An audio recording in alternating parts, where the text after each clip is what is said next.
वजारती sports और ministry के sir Riyazuddin साहब, उनके साथ साथ मौजूद है सैयद शाहिद अली हाशमी साहब, जो चेयरमैन है स्पोर्ट्स फॉर ऑल एसोसिएशन के, स्पोर्ट्स के हवाले से बड़ा काम कर रहे हैं कराची के अंदर। इनसे स्पोर्ट्स के हवाले से भी मजीद बात करेंगे, खेलों के दीगर खेलों के हवाले से भी बात करेंगे।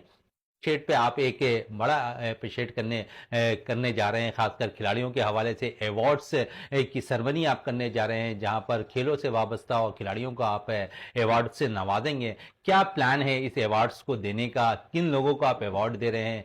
क्योंकि खेलों से मुंसलिक लोग तो बहुत मिल जाएंगे, लेकिन जो पाकिस्तान और खासकर कराची के अंदर जो स्पोर्ट्स की सरगर्मियों में एक्टिव रहते हैं, क्या उन्हीं को आप अवार्ड देने जा रहे हैं? हाँ, बिस्मिल्लाहिर्रहमानिर्रहीम। बहुत शुक्रिया कि आपने मुझे मदऊ किया। बिल्कुल, काफ़ी अरसे से हमारे जहन में ये चल रहा था कि स्पोर्ट्स के अवार्ड नहीं होते। वैसे तो आप अगर आप देखें तो यहाँ बहुत सारे अदारे इस अवार्ड्स कर रहे हैं, लेकिन स्पोर्ट्स के लोगों के लिए अवार्ड नहीं होता। तो हमारा जो अभी फ़िलहाल हम जो पहला सीज़न हम कर रहे हैं वो स्पेशली कराची के लिए है, और उसमें कराची में मौजूद जो लोग हैं स्पोर्ट्स से, और हमारा जो टारगेट है कि हम ज़्यादा से ज़्यादा स्पोर्ट्स के लोगों को अवार्ड दें। इसमें हमने रिक्वेस्ट की हुई थी जावेद मेहदाद साहब से भी, जहांगीर खान साहब से भी, और दीगर व्हील चेयर के हवाले से भी हैं। हमारे एक बहुत ही मशहूर नाम है राशिद नईम साहब, जिनका गिनीज वर्ल्ड बुक में भी रिकॉर्ड है, मेरे को 87 प्लस, राशिद नसीम सॉरी। और इसी तरह से रमीज इब्राहिम खान है, जो बॉडी बिल्डिंग में 3 गोल्ड मेडल लेकर आए थे पाकिस्तान के लिए। इस तरह के बहुत सारे नाम हैं मेरे पास, और मेरे जहन में यह है कि हमने इस पहले सीजन में कम से कम 35 अवार्ड्स हमने रखे हैं, क्योंकि आपको पता है ये हाईली बजटेड प्रोग्राम होता है, और विदाउट स्पॉन्सर थोड़ा सा मुश्किल होता है। हमारी एसोसिएशन सेल्फ हेल्प बेसिस पे चल रही है। तो अभी पहले सीजन में हम कराची में मौजूद जो खिलाड़ी हैं, और बहुत सारे फेडरेशंस भी हैं जो कि हमारे खिलाड़ियों को निखारने के लिए और अपनी अपनी पूरा 100% दे रहे हैं, तो उनको भी हम यकीनन इसमें शामिल कर रहे हैं। और ऐसे लोग जो हमें सपोर्ट करते रहे हैं हमारे इवेंट्स को कराने के लिए, जैसे ये इवेंट हमारा होने जा रहा है तो एक कंपनी जिसने हमें स्पॉन्सर किया टेलीवेल के नाम से, तो अगर वो हमें इतना सपोर्ट ना करते तो शायद इस लेवल पे हम नहीं कर पाते। और ये भी मैं यहाँ मेंशन करूँ कि ये इंशाल्लाह 18 जून को पीसी में होने जा रहा है, और 35 मैंने आपको बता दी कि 35 अवार्ड दिए जाएंगे, और इसमें दीगर हम कुछ गेस्ट ऑफ ऑनर्स भी हम बुलाएंगे, उनको हम यकीनन शील्ड से भी नवाजेंगे।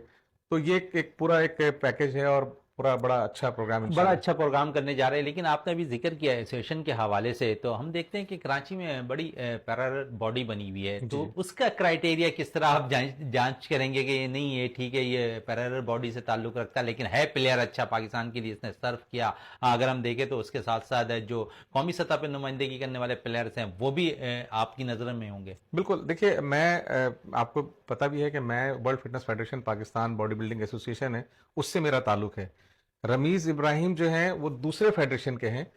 इसमें मेरा ये नहीं कि मेरे फेडरेशन का अगर होगा, या जिस फेडरेशन से मेरा ताल्लुक है, मेरा जितने भी फेडरेशन है वो मेरा फेडरेशन है, जो पाकिस्तान के लिए खिदमत कर रहे हैं, पाकिस्तान के लिए स्पोर्ट्स कर रहे हैं, चाहे वो पैरेलल बॉडी क्यों ना हो। कोई भी बॉडी हो। लेकिन अगर उसने पाकिस्तान के लिए कोई नुमाया कारकर्दगी अदा किया है, पाकिस्तान को दुनिया में पाकिस्तान का परचम लहराया है, तो वो हमारे लिए इस अवार्ड के लिए बिल्कुल हक रखता है कि उसको अवार्ड दिया जाए। बिल्कुल हक रखता है, अवार्ड दिया जाए। माजी में भी हम देख लें तो आपने बड़ा ज़बरदस्त है, खासकर यूथ के लिए भी आपने बड़े कारनामे अंजाम दिए। एक यूथ अभी पिछले दिनों भी आपने क्रिकेट टूर्नामेंट का इनेकाद किया, क्या कहेंगे उससे टूर्नामेंट के हवाले से? देखिए, इस वक्त हमारा जो टारगेट है वो यूथ पे ज़्यादा है, इसलिए कि वही आगे चल के हमारे मुल्क का सरमाया है।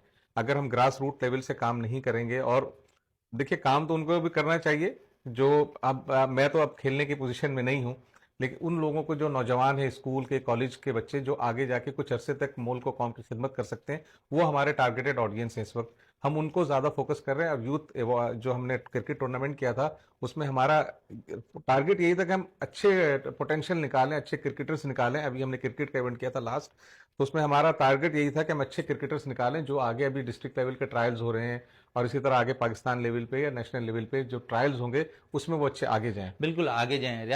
अब तक अगर हम देखें तो काफी इवेंट आप कराते रहते हैं, लेकिन कोई एक ऐसा इवेंट जो बिल्कुल ही यूनिक रहा हो? क्योंकि हमने देखा माजी में एक बड़ा यूनिक इवेंट आपने कराया फादर एंड सन्स के नाम से, जो बड़ा कराची के अंदर मकबूलियत भी हासिल करता हुआ दिखाई दिया। क्योंकि ऐसे इवेंट और ऐसे यूनिक इवेंट जो है बहुत कम कराची शहर के अंदर होते हैं। जी। ये यकीनन बिल्कुल ये इवेंट ऐसा था कि लोगों ने कहा कि ये आपके पास आइडिया कहाँ से आया। और वो ऐसे ही था कि आजकल जो दूरी हो गई है लोगों में, बाप बेटों में भी दूरी हो गई है, उसमें आपने देखा होगा, आप शायद आए थे वहाँ उस इवेंट में, तो उसमें फादर के साथ डॉटर भी आई थी। ये और एक उसकी यूनिकनेस में और एक इजाफा हुआ। सिबलिंग भी। बिल्कुल, सिबलिंग्स के दूरी साथ। की सबसे पहले वजह बता दें। वजह वजह यही थी कि आजकल मोबाइल। जो गैजेट गैजेट यूट्यूब पे इतने सारी चीजें अब मुयस्सर है लोगों को, और इसी से वो इमोशनल वीडियोस देख लेते हैं कि बस वो माँ बाप का काम हमने इसी में कर लिया। कोई इमोशनल वीडियोस देखने से माँ बाप के फराइज पूरे नहीं होते। वही एक वजह बनी कि मैं जाहिर है कुछ अपने साथ बीतती है या किसी के साथ बीता हुआ देखते हैं तो फिर कोई आइडिया क्रिएट होता है।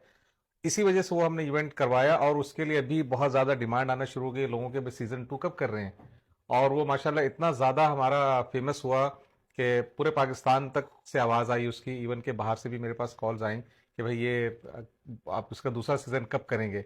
कुछ लोग प्लान कर रहे हैं कि हम आए तो हमें भी इसमें खेलने का मौका मिले। तो बहुत अच्छा रहा अल्हम्दुलिल्लाह। और आप लोगों ने इसको सराहा, मीडिया की वजह से ही ये सारा कुछ होता है कि मीडिया की वजह से वो बहुत लोगों तक पहुंचा है। बिल्कुल, मीडिया की वजह से बहुत सी चीजें पहुंचती हुई दिखाई दी है। शाहिद साहब, आपने ये इवेंट तो मुनक्किद करा दिया, क्या फ्यूचर में, क्योंकि अभी हम देखते हैं कि बच्चों की छुट्टियां अनकरीब होने वाली हैं गर्मियों की, क्या प्लान है कि इसमें कोई फादर एंड सन्स या डॉटर फादर के दरमियान कोई ऐसा इवेंट करवा दें, क्योंकि इन दिनों बच्चे फारिग होते हैं ज्यादातर। अभी फिलहाल तो नहीं, इसलिए कि इसमें थोड़ा सा वक्त लगता है। अभी एक हम इवेंट करना प्लान कर रहे हैं, वो बड़ा इवेंट है, बहुत बड़ा मकसद इवेंट करना चाह रहे हैं जो कि पाकिस्तान लेवल पे होगा। खेलो पाकिस्तान के नाम जी, से शायद आप करना एग्जैक्टली, चाह रहे हैं, बिल्कुल और बिल्कुल वो बिल्कुल। भी पाकिस्तान के, अगर इस्लामी लिहाज से जो तीर अंदाजी का खेल खेला जाता है, जी जी उस का प्लान है आपका, जी शायद हाँ। उसके हवाले से थोड़ा सा हमें ब्रीफ कर रहे जी, हैं। उसके हवाले से हमने अप्रोच किया पाकिस्तान स्पोर्ट बोर्ड से कि उनके हम इल्हाक से ये प्रोग्राम करें, और उन्होंने बहुत अप्रिशिएट भी किया है कि ये एक अच्छा प्लान है, और अल्लाह करे कि उनकी तरफ से अप्रूवल आ जाए। तो हम एनसीसी में करना चाहते हैं, इसलिए कोई जगह बहुत बड़ी है वहाँ पे, और 70 मीटर का हम करना चाह रहे हैं, और जिसमें हम एक्सपेक्ट कर रहे हैं कि 300 से ज्यादा खिलाड़ी हिस्सा लेंगे उसमें। तो वो एक बहुत बड़ा प्रोग्राम है, और उसके लिए यकीनन हमें फाइनेंशियली हेल्प की भी ज़रूरत होगी, और आपके तवज्जो से हम लोगों से इल्तजा भी करेंगे, रिक्वेस्ट करेंगे कि उसमें जो लोग स्पोर्ट्स चाहते हैं पाकिस्तान में, जो अपने बच्चों को हेल्दी देखना चाहते हैं, वो हमारे साथ इसमें ताउन करेंगे, तो यकीनन ये। लेकिन इस पे आपने फेडरेशन से बात की है, क्योंकि हम इसमें भी देखते हैं कि पैरेलल बॉडी बनी हुई है तीरंदाजी की भी। जी हाँ, देखें, पैरेलल बॉडी तो अब हर, जितनी भी फेडरेशन है हर की पैरेलल बॉडी बन गई है। अब तस्करा मैं कर दूं कि बॉडी बिल्डिंग की 12 से 13 पैरेलल बॉडीज हैं। बॉडीज होना कोई बात नहीं है, जाहिर है उसमें लोगों को ज्यादा मौके मिलते हैं, होना चाहिए। लेकिन वो जो, जहां तक आप, अगर आपका इशारा फंड्स की तरफ है, तो फंड्स तो आप समझ सकते हैं कि फंड्स तो पाकिस्तान स्पोर्ट बोर्ड भी नहीं देगा। जी हाँ, कोई भी नहीं, वो तो कहते हैं कि ठीक है आप करें, और बस करें आप, बाकी आपको जो कुछ करना खुद ही करें। ये तो मुझसे देख फिनोमेना है लेकिन आप हमारे यहाँ। समझते हैं, आप क्योंकि इवेंट ऑर्गेनाइज करते हैं भी हैं, और जिस तरह आप कराची के अंदर काम कर रहे हैं, खेलों की सरपरस्ती ज़रूरी होती है, और पाकिस्तान स्पोर्ट बोर्ड अगर ना करे तो शायद खिलाड़ियों के साथ ज्यादती होती है, नज़र आता है ऐसा। देखिए, मैं पाकिस्तान स्पोर्ट बोर्ड के सपोर्ट में इसलिए हूँ कि पाकिस्तान स्पोर्ट बोर्ड वो वाहिद अदारा है जिनके पास खेलों के ढेर लगा हुआ है। अब अभी क्रिकेट की हम बहुत देर से बात कर रहे हैं, क्रिकेट का एक ही बोर्ड है, उसके पास सिर्फ एक एक स्पोर्ट है, उसमें भी आप देखते हैं कि बहुत सारी ज्यादतियां हो रही हैं, बहुत सारे खिलाड़ी बहुत नामी गिरामी रहे और फिर गुमनाम हो गए। स्पोर्ट बोर्ड के पास तो सैकड़ों की तादाद में गेम्स हैं, उनको हम इल्ज़ाम नहीं दे सकते, इसलिए कि उनके पास ये कह लें कि शायद इतना बजट ना हो कि वो उसको अकोमोडेट कर सकें। लेकिन हमें तो सिर्फ उनकी तरफ से अगर सहारा मिल जाए कि उनके, हमें वेन्यू मिल जाए, हमें लेट सपोज कि हम पाकिस्तान के दिगर शहर से हम लोगों को बुला रहे हैं, दिगर प्रोविंस से लोगों को बुला रहे हैं, हमें रहने की, उनकी रिहाइश की जगह मिल जाए, तो ये भी हमारे लिए, अगर ये सपोर्ट भी कर देते हैं तो मैं समझता हूँ बहुत बड़ी सपोर्ट होती है। बहुत आपने अच्छी बात की कि यहाँ जो भी सीट पे आता है वो चिपक जाता है। मैं किसी स्पेसिफिक नाम नहीं लूंगा। अब रियाज साहब भी ये कह रहे हैं कि उनके पीछे कोई सेकंड लाइन नहीं है। सेकंड लाइन अगर मौका, अब बात यह है कि मैं अपनी एक एसोसिएशन बनाता हूं और अपने ही लोगों को रखता हूं, तो वो मुझे ही सिलेक्ट करेंगे। बिल्कुल यही बिल्कुल, बात है। आपका भी जवाब बिल्कुल ठीक है। तो हम जैसे लोग भी तो बैठे हुए हैं ना, जो अपने सेल्फ हेल्प बेसिस पे काम कर रहे हैं, उन पे क्यों नहीं नजर जाती। भाई हॉकी को जिंदा कर दिया, उसके अलावा और भी लोग उनके साथ शामिल हैं। जुनैद अली शाह साहब की भी इसमें बहुत काविशें हैं, गुल्लू भाई भी, उनकी भी बड़ी काविशें हैं। लेकिन मेरे जैसे, मैं अपने आप को नहीं कह रहा हूँ कि मुझे किसी अदारे में ले लिया जाए, मेरे पास वैसे ही बहुत काम है। ऐसे बहुत सारे लोग हैं जो सेल्फ हेल्प बेसिस पे काम कर रहे हैं, उनको भी मौका देना चाहिए कि वो आए तो सही, कहीं बैठे तो सही, उन लोगों को साथ, उनको शामिल तो करें। इतने बड़े बड़े इवेंट्स होते हैं, हम जैसे जो अपने सेल्फ हेल्प बेसिस पे काम कर रहे हैं उनको नहीं मदऊ किया जाता।